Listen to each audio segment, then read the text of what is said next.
Yo, halo. Kali ini kita akan unboxing handphone yang populer nih.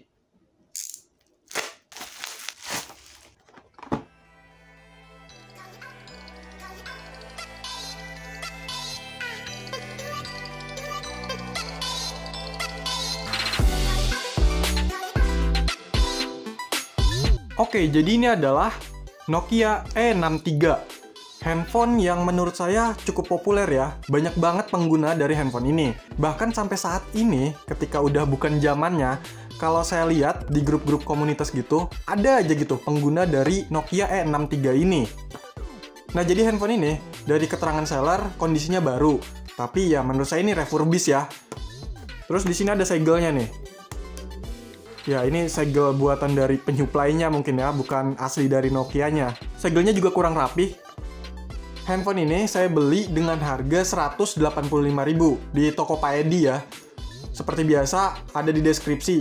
Oke, nggak usah lama-lama. Saya penasaran, campur khawatir juga sih sama handphonenya. Jadi langsung aja di unboxing. Di dalamnya, pertama ada handphonenya. Taruh dulu. Terus ada adaptor atau chargernya. Masih kayak gini ya colokannya.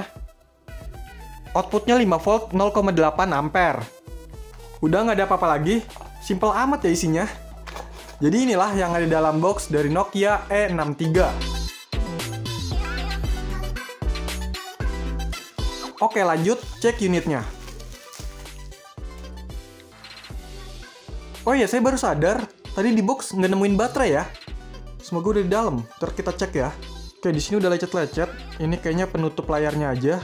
Coba dikletek. Oke, di sini ada layar 2,3 inch. Terus di atasnya ada tulisan atau logo Nokia, tulisan E63 dan earpiece. Terus di bawah layar ada keypad QWERTY. Di bagian samping kanan, di sini nggak ada apa-apa. Di bagian bawah ada untuk gantungan. Ini lubang untuk charger ya. Ada mikrofon. Terus ini kertas untuk apa lagi? Biarin dulu lah. Terus di bagian samping kiri, di sini ada port. Yang ini untuk slot micro SD dan yang ini untuk port micro USB. Di bagian atasnya, di sini ada speaker. Terus ada lubang jack audio.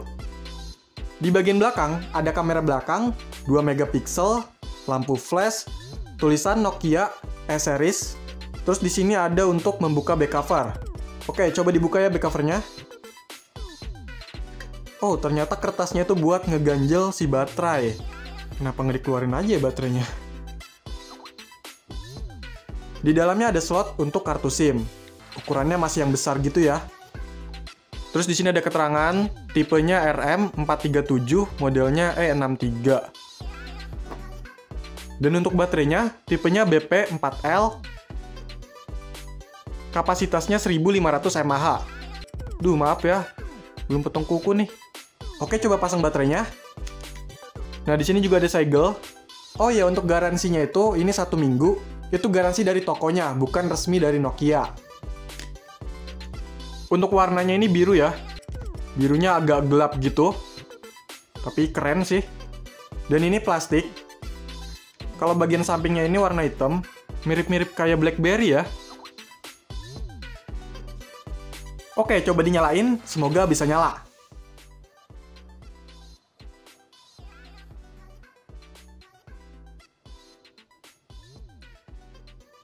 Waduh, ngeblank nih.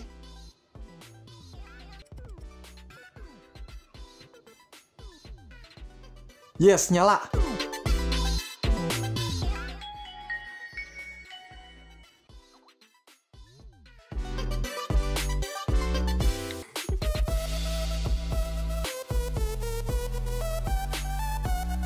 Dan inilah tampilan pertama dari Nokia E63.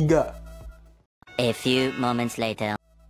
Lanjut, untuk menunya lumayan banyak ya. Bisa lihat sendiri nih, kalau disebutin satu-satu, ntar dikira banyak basa-basi lagi.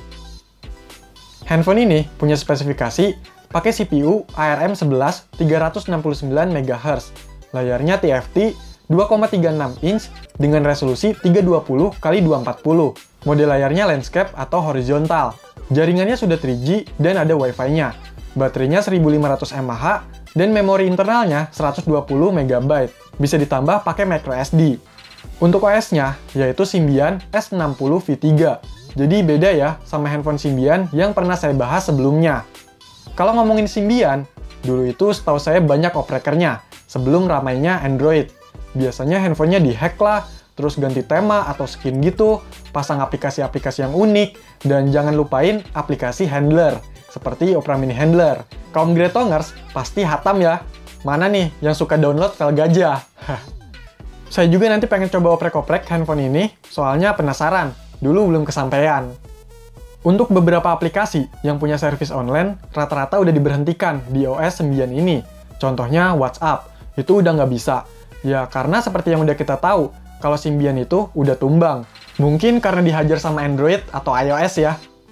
Terus untuk beberapa aplikasi lain, game atau tema juga udah cukup sulit didapat. Selain toko aplikasi resminya udah ditutup, kalau kita cari di Google juga susah. Soalnya, kebanyakan dulu itu yang share aplikasi, game, tema, semacamnya gitu, pakai sebuah platform, blog atau web untuk handphone, yaitu MyWebblog.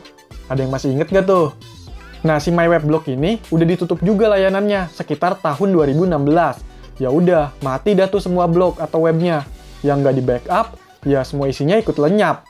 Tapi untungnya, saya masuk ke grup yang bahas handphone Symbian. Nah, di situ banyak penggunanya yang share ulang bahan-bahan yang pernah mereka dapat. Jadi masih untung lah ada, walaupun nggak lengkap ya.